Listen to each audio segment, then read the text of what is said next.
Right, ladies and gents, we'll now commence our panel on the previous discussion. Who's got the first question from the audience for us? Good afternoon. My name is Captain Larissa Witten and I'm from Adelaide University's regiment. My question is for Lieutenant Colonel Levy. As an ARA member in an ARES unit, there is often role conflict due to the nature of part-time service and the availability of these personnel to complete their roles, as well as a lack of role clarity with geographically separated command teams. This leads to role uncertainty and a lack of role clarity, particularly for the ARA. Is there a way that we can reassess these roles to enhance efficiency and clarity? Is the concept of low complexity specialisation with the Army Reserve, that is one reservist, one task, worth considering? Potentially one reserve organisation, one capability. Is this the complexity that undermines reserve units? I would also like to open that question to the floor for any members working in the new work model space. Thank you. Thank you. Thank you very much. I'd like to open that to the floor as well.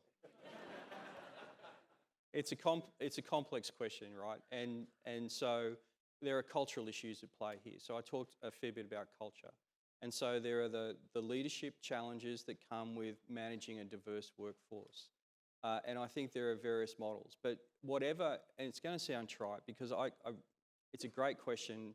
I think it deserves a lot more analysis than I'm doing right now in the back of my head. Well, frankly, I'm just going to middle brain and seeing a little bit of threat right now. But I think that whatever we can do as leaders, taking into account, I started my life as a reservist whilst I was at uni. I was a private soldier in Army Psychology Corps, a psych examiner. I spent 2 or 3 years doing that before I transferred across. And so I have great affection for the reserve, for the part-time Army. And I think that we've gone through a number of culture revolutions in our acknowledgement of what the Army Reserve can offer. But also I think we've created structures. And the other thing about human beings is we adapt to our structures really well. And so Stanford Prison experiment will show you that create a structure and people will adapt to it sometimes in scary ways. And so when you create appropriate structures to accommodate and acknowledge both the strengths and challenges around what a workforce can offer, then we can have humans adapt and leaders to operate in that system. It's a much more complex thing that I can deal with right now, but you're right, we need to reduce the uncertainty as much and create as much certainty as possible, because I think what motivates reservists is very different to what in the main might motivate a full-time serving person. So we need to acknowledge that as well. Great, thank you, Martin. Next question, please. I'm Warren Matt Logie, I'm from 6ESR. I noted before on one of the slides that it had on reward and punishment. And I see a lot of cases of group and organisational censoring, as well as down to the lower levels quickly jumping on people for doing the wrong thing. But I rarely see rewards for people doing their job, just their basic job, really, just their job well. So is there a culture of not rewarding people for doing their job because they're just doing their job? And will this lead to things like that normalisation of deviance? I'll jump in there, thank you. I think you're quite right. Thanks for the question, first of all. I think you're quite right in that the culture of recognition and reward is a challenging one. I'll speak for Navy, obviously not Army, but I know that in the honours and awards space, for example, where nominations will come through, but they're just doing their job. Nothing special. Okay, that might not therefore dictate that there's a higher level of award, but certainly if they've peaked to a level of performance that comes into the honours and awards space, surely just doing their job deserves a level of recognition above and beyond. One of the things we've always talked about in Navy too is over the last year, as we're trying to shift our culture program, with the senior leadership team in particular, is the culture you get or you want, but the culture you'll get is the one in which you recognise, reject and reward activity. It's about that recognising the positive work, the good, solid, continuing work that's done on a day-to-day basis, as well as extraordinary work, actually rejecting poor conduct publicly in many cases as well, so that there is a boundary set, and rewarding it appropriately down track, particularly the higher level awards. And reward can come in many forms, as you say, in just simple day-to-day engagements, or through more formal recognition processes. But it comes down to that nature of behaviour, and we've all talked about behaviour in various forms today. It's that individual behaviours on a day-to-day basis that matter, and recognise the solid, good performance in our most junior people can be as encouraging as the recognition of commendation or higher reward. People come to work to do a good job. They don't come to work to do a bad job. They come to work to actually perform and get on and do what they want to do, what they've signed up to do. And all they ask for is actually to be the right resources and the right space and opportunity to do it. If they then get an altruistic reward on top of it, such as that, well done, love your work, what you did there today, whatever it might be, all the way through to formal recognition, then you're generating what I would like to call the discretionary effort. If people are just surviving in a place, they'll get by, they'll do the bare minimum, and they'll just crack on. But that's what we don't need that as an organisation. We need something far better than that. We need that discretionary effort. We need the high level of optimum performance to come through, because when it counts on the big day, you need people who can step up, who have stepped up in the training process, who can think beyond it.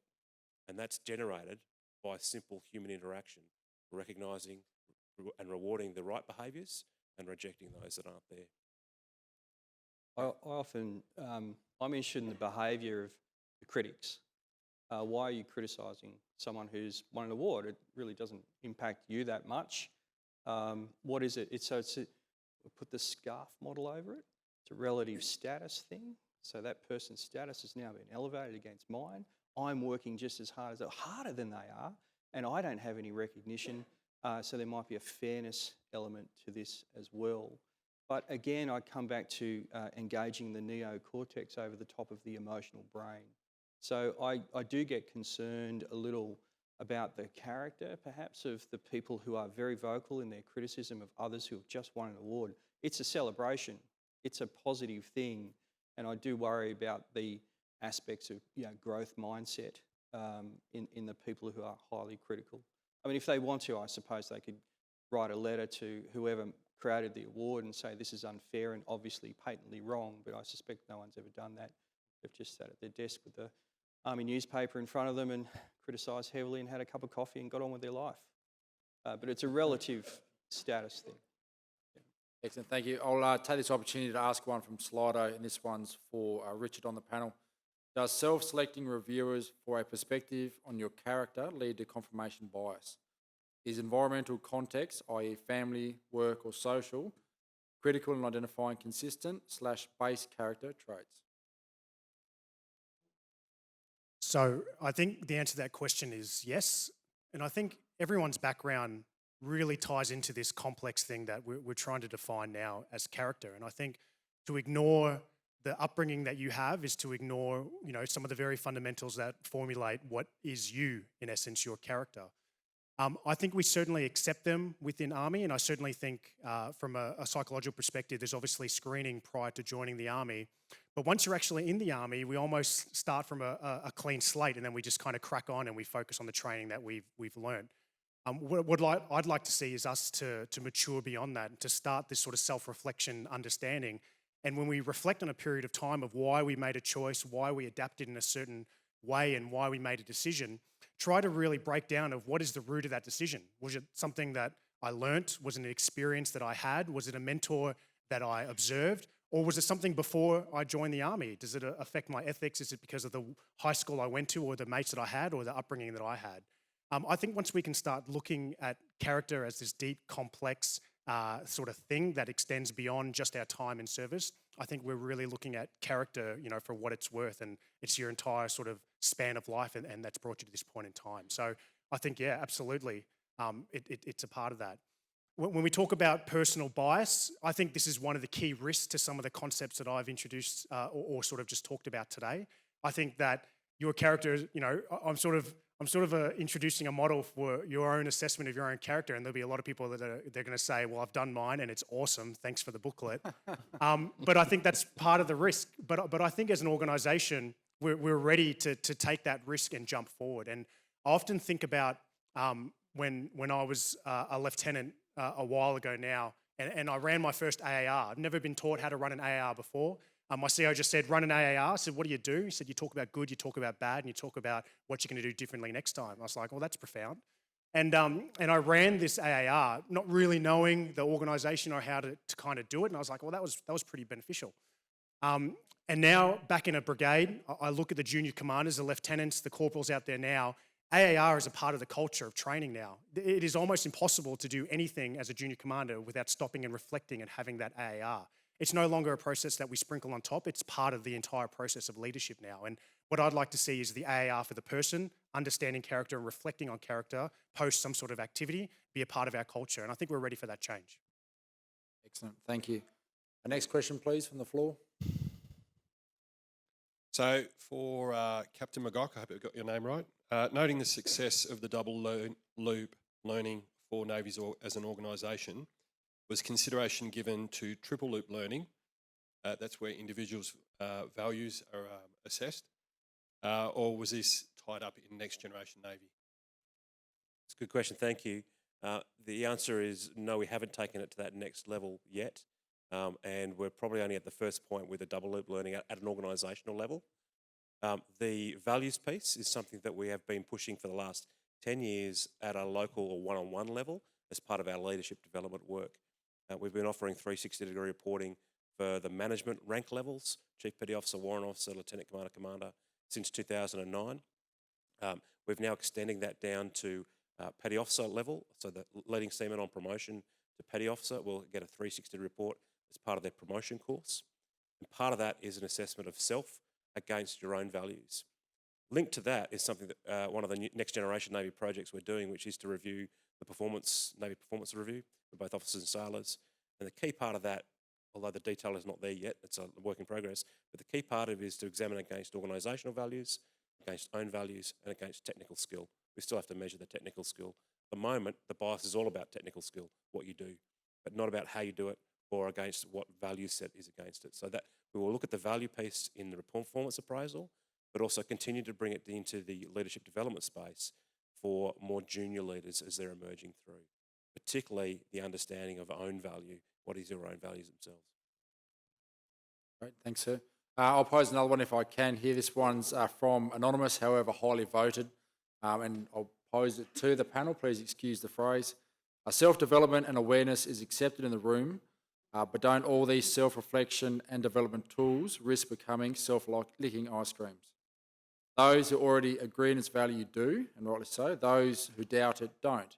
Therefore, importantly, how does the organisation get the evangelists and the naysayers on the same path moving forward? I love analogies about ice cream. So the thing that I would sort of counter that point with is that if we want to make this work, I think it needs command impetus. Commanders need to make themselves vulnerable, and I think we had one of the most amazing displays yesterday by General Day of that, showing that there is vulnerability in command and that you can learn from those vulnerabilities. And I think being able to sit down and reflect on your aspects of character which you are proud of and potentially not proud of is a way to display and mentor junior commanders and the organisation, if you will, for how we can do it. But if I could quantify what I think needs to be invested to make this happen, it's time. And I'm the BM of a combat brigade that's just done 12 months of ready, and we've got another 2 months to go, and I'm really looking forward to it.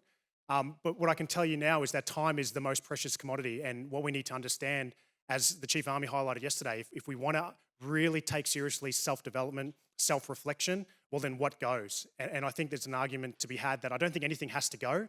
We just need to be smart about how we do it. And we apply self-reflection and guided self-reflection on top of some of the other echelon training that we do. A period of time that's focused on at the end of a Talisman Sabre is a simple example off the top of my head of how we can really apply that time to make it work. But absolutely, we are 100% at risk of just throwing this out there as a tool and a concept which will be ignored as we progress through and just go through the next goal, because in the Army, we got to keep progressing forward. So without that command impetus and time, it could be lost to the ages. I'll just jump in quickly if I can. Yeah, please.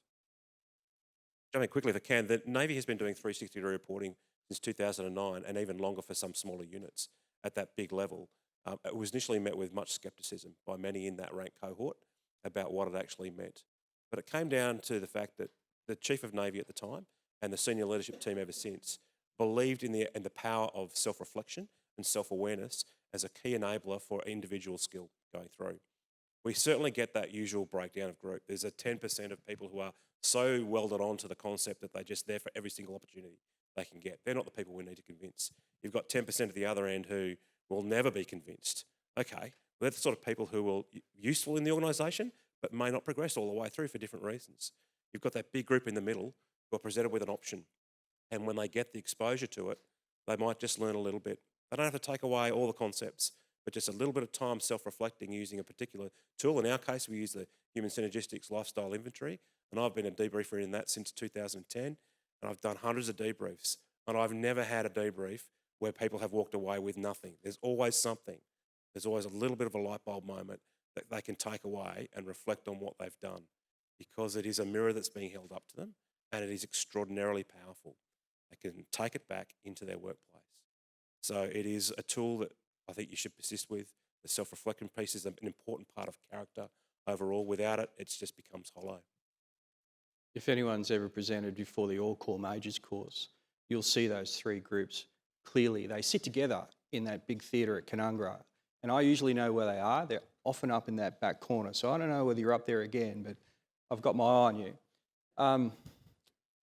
When I approach a problem, I think of four things. The first is often people will generate solutions, and I've heard a lot of solutions over the last couple of days, but I am a psychologist, I'm a scientist. My question is, what's the problem?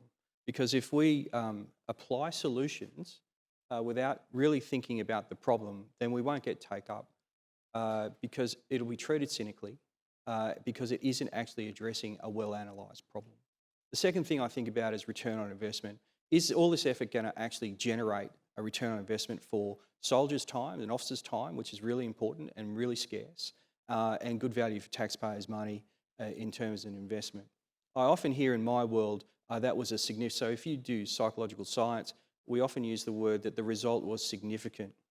That doesn't mean that it actually affected any change. That is a statistical word that just means that it was not a chance outcome.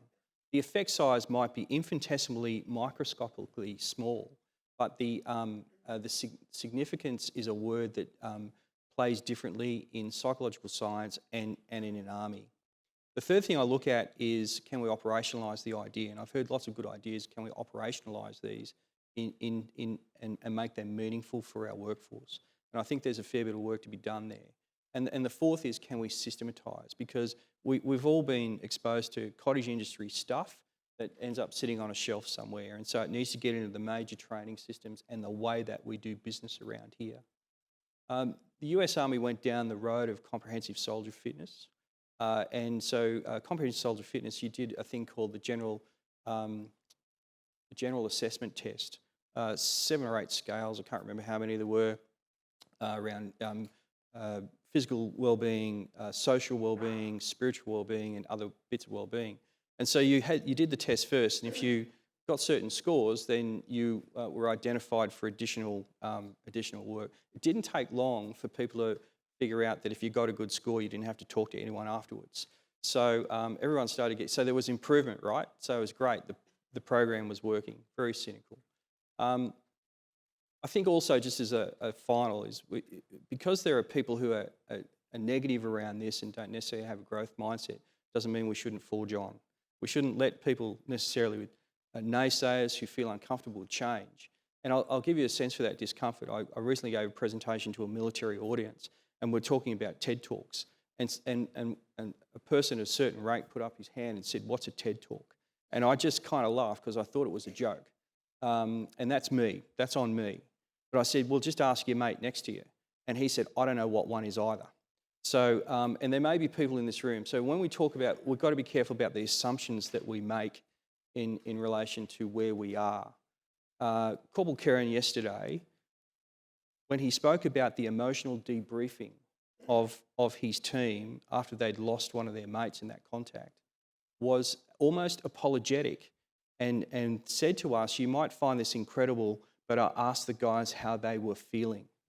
And I was just gobsmacked by that, because I assumed that sort of thing happened all the time. So we've got to be careful about where we think we are culturally, and we have to navigate forward deliberately, analytically, and getting leadership on board. Great, thank you, gents. Unfortunately, we're out of time for the panel. Thank you very much for all of your individual presentations and your support today. Thanks, Richard. Thank you, sir.